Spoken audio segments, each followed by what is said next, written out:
1999년 1월 11일, 미국 텍사스의 KT 고등학교의 특수학교 교사인 30세의 벨린다 템플이 집안에서 숨을 거둔 채 발견되었습니다. 사냥을 할 때 쓰이는 긴 도구로 당한 상처가 있었지요. 그녀를 발견한 것은 남편인 데이빗이었습니다. 벨린다는 3주 후면 둘째 아이를 출산 예정인 만삭의 임산부였습니다. 엄마와 함께 세상을 떠난 아이의 성별은 딸로 이미 이름을 에린이라고 지어놓은 상태였다고 합니다. 두 사람 사이에는 첫째인 3살 아들 에반도 있었는데요. 동료들의 증언에 의하면 사건 당일 벨린다는 근무 중 아이의 어린이집으로부터 연락을 받았습니다. 아들인 에런이 열이 있고 컨디션이 좋지 않다는 연락이었지요. 오후에 회의가 있던 벨린다는 남편에게 계속 연락을 취해보지만 연락이 닿지 않아서 직접 아이를 데리러 갔고, 뒤늦게 연락이 닿은 남편 데이빗에게 아이를 부탁하고 다시 일터인 학교로 돌아왔습니다. 퇴근 후 근처에 사는 시댁에 들러 아픈 에런에게 먹일 스프를 받아서 집으로 돌아온 시각은 4시경이었습니다. 데이빗은 집으로 돌아온 벨린다와 인사를 나누고 자신은 컨디션이 많이 좋아진 에런을 데리고 인근 마트와 공원 등을 들렀다고 말했습니다.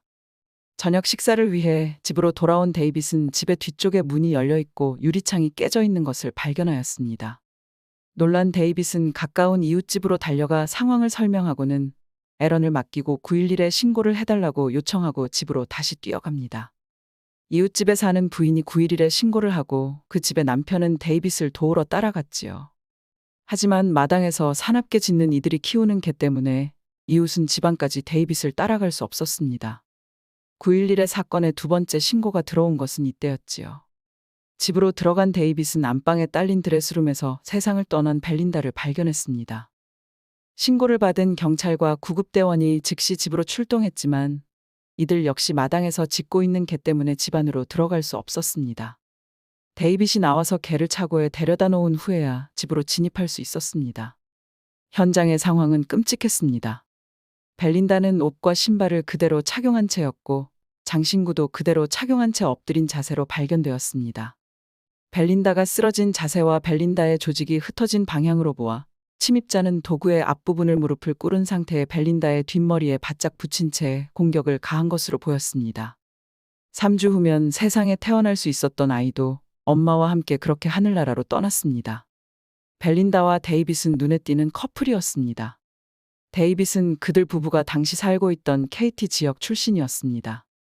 데이빗은 고등학교 시절 매우 유명한 미식축구 선수였다고 하는데요. 미국 고등학생들이 나오는 청춘 드라마에서 보는 잘생기고 인기 있는 그런 유형의 학생이었다고 합니다.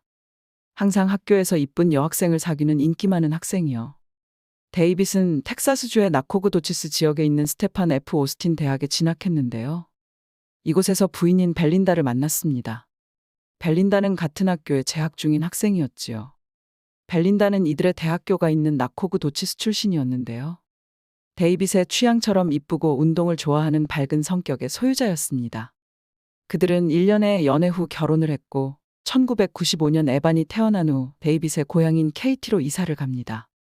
교육학을 전공한 두 사람은 모두 고등학교 교사로 일을 하게 되었습니다.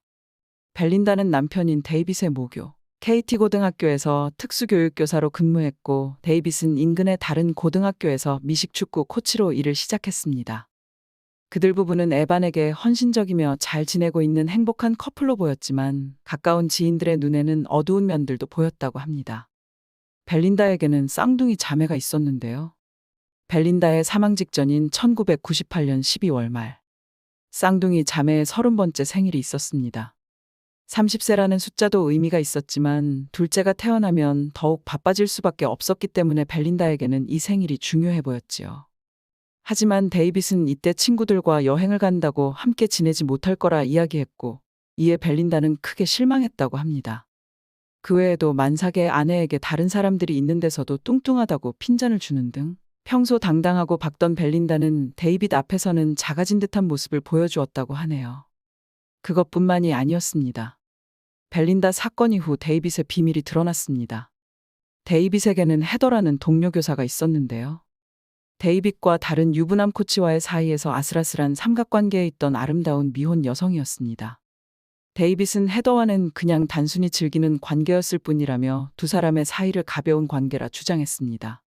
하지만 벨린다의 생일에 갔었다는 여행은 사실은 헤더의 집에서 시간을 보내기 위한 것이었고, 경찰은 헤더로부터 벨린다 사건 3일 전 두 사람이 서로 사랑한다는 마음을 확인했다는 진술을 확보했습니다. 아슬아슬한 썸을 타는 관계에서 육체적인 관계로 진행되었고, 서로 사랑한다고 고백하는 사이까지 발전한 것이었지요. 경찰은 이런 이유로 데이빗을 강하게 의심했습니다. 얼핏 보면 현장은 금품을 노린 강도 사건이 아닌가 하는 생각이 들었지만, 뭔가 미심쩍은 점도 많았습니다. 벨린다는 데이빗이 나간 4시와 다시 돌아온 5시 30분 사이에 공격을 당한 것으로 추정되었는데요. 이 시간은 직장을 마치고 사람들이 귀가하는 때이기 때문에 목격자에게 발각되거나 빈집이 아닐 확률이 높은 시간이었습니다.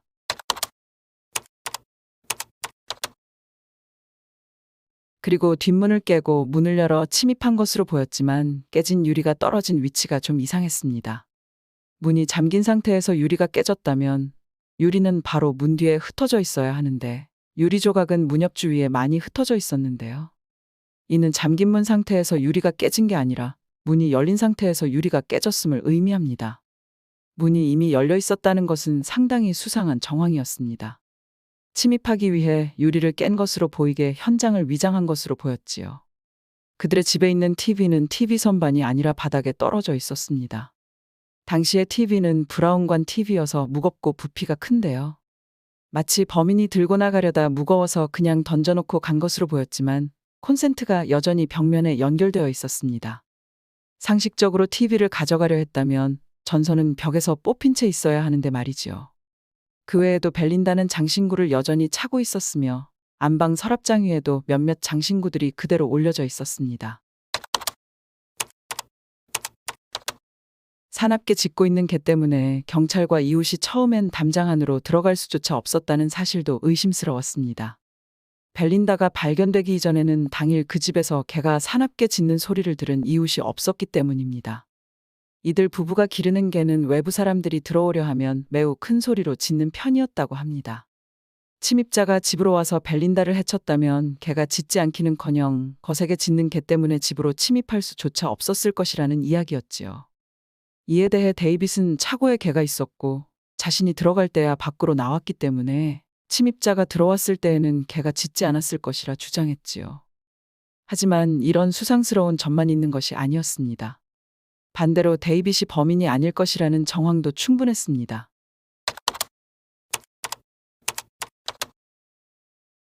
이들의 집에 있는 사냥용 도구는 벨린다를 해칠 때 사용한 것은 아닌 것으로 드러났습니다. 공격에 쓰인 도구는 목표에 맞기 전 작은 구슬 같은 것들이 흩어지는 방식입니다. 이런 방식의 도구는 내부에 흠이 없기 때문에 흔히 과학수사에서 도구로 쓰였는지를 확인할 때처럼 현장에서 나온 탄알과 의심되는 도구를 써본 후 나온 것과 비교하는 방식으로는 그 도구가 범행에 이용된 것인지 여부를 알아보는 것은 불가능하다고 합니다. 하지만 벨린다의 뒤통수에 바짝 댄 후 당겼기 때문에 사건에 쓰인 도구에는 입구에 벨린다의 DNA 흔적이 남아있을 수밖에 없었습니다.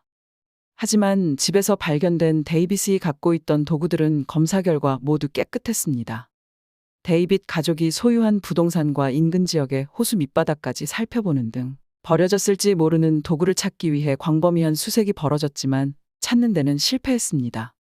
그리고 에반이 데이빗과 있는 상황이었는데 아직 어리기는 하지만 아이가 집에 있는 상황에 그런 일이 있었을 거라기에는 아이가 무언가를 목격하거나 한 것은 아닌 것 같다는 것이 사건 직후 에반을 살펴본 의사의 소견이었습니다.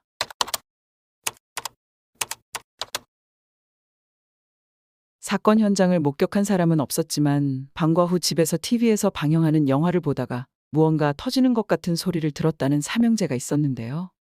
벨린다가 쓰러져 있던 방의 위치와 가까운 집의 이웃이었습니다. 이들이 소리를 들었다는 시간에 영화 장면을 기억하였기에 경찰은 범행이 4시 30분경 일어났을 것이라 추정했습니다. 하지만 데이빗은 4시 32분에 에반과 함께 음료수를 사러 마트에 들어가는 모습이 CCTV에 담겼습니다. 만약 이들이 들은 것이 범행 당시에 들렸던 소음이 맞다면 데이빗은 범인이 아니라는 이야기가 됩니다. 데이빗은 이후 다른 대형 매장에서도 CCTV에 잡혔습니다.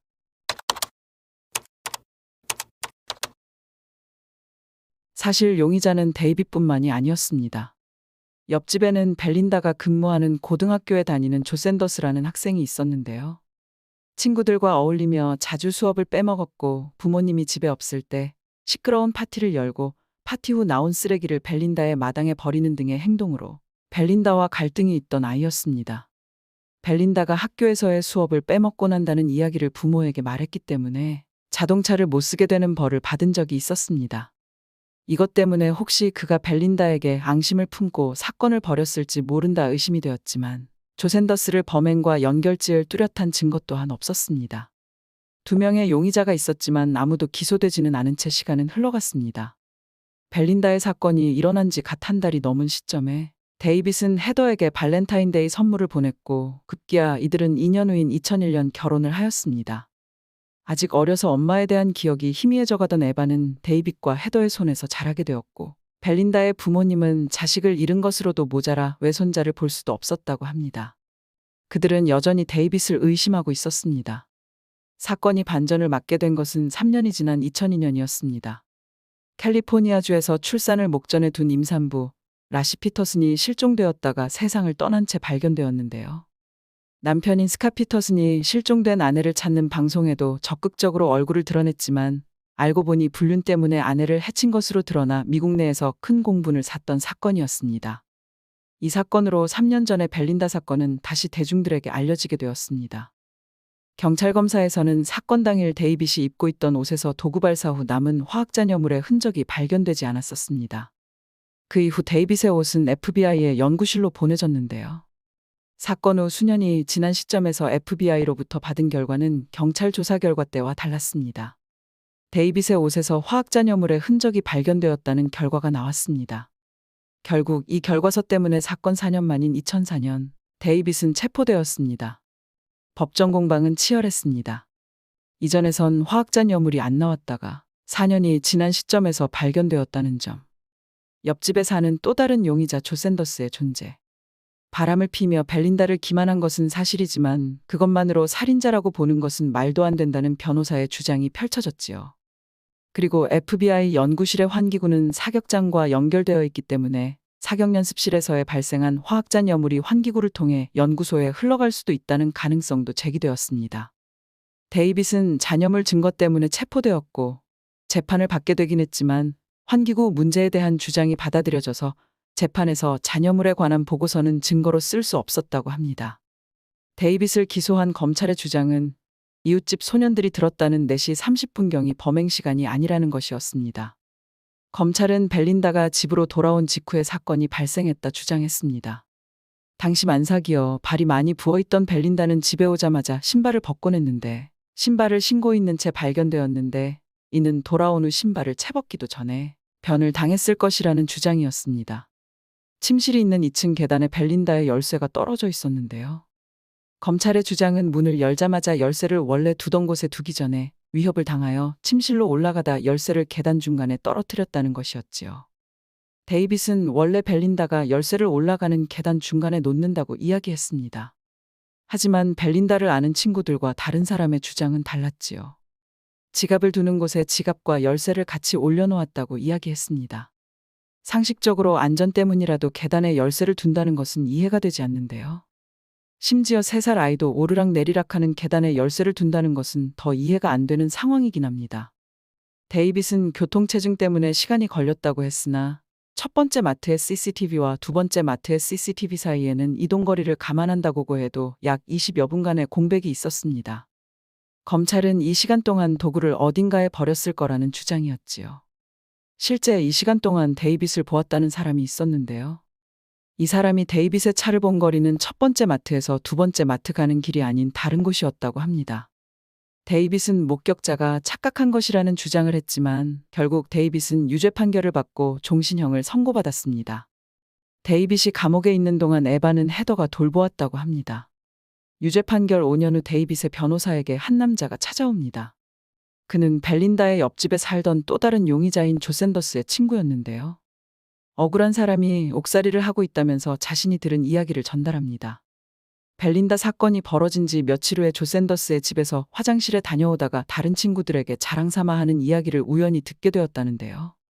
집을 털러 갔다가 잘못되어 드레스룸에서 개를 쏘았다는 이야기를 들었다는 것이었습니다. 그는 개라고 들었지만 벨린다를 의미하는 것이라고 생각했습니다. 그리고 조 샌더스의 집에는 벨린다의 사건에 쓰였던 것과 같은 종류의 도구가 있고 그 당시 조 샌더스는 부모님 허락 없이도 도구를 꺼내어 쓸 수 있었다고 합니다. 변호인단은 재판에서 그에 대해 공개되지 않은 정보가 더 있을지도 모른다는 의심을 하게 되었고 의심스러운 조사 결과들과 무려 1400페이지에 달하는 서류가 변호사에게 공개되지 않았음을 확인했습니다. 이 증거들이 공유되었다면 데이빗의 재판 결과는 바뀔 수 있었다고 생각하던 변호사들은 재심을 신청했고 법원은 2016년 이들의 손을 들어주었습니다. 데이빗은 재심을 받을 수 있게 되었지요. 많은 시간이 지나서 타임라인을 정리해드리겠습니다. 1999년 벨린다의 사고 발생, 2005년 데이빗 기소, 2007년 유죄 판결, 2016년 재심 결정입니다. 데이빗이 약 10년간 복역을 한 상태였지요. 하지만 2019년 있던 두 번째 재판 결과에서도 데이빗은 유죄였습니다. 유죄에 관해서는 배심원의 의견이 만장일치로 모아졌지만 형량에서는 의견이 일치되지 않았다고 합니다. 전 세계를 휩쓸었던 전염병으로 재판은 계속 미루어졌고 2023년 4월이 되어서야 데이빗의 최종 형량은 종신형으로 결정되어졌습니다. 결과까지 23년이나 걸린 정말 긴 여정이었습니다.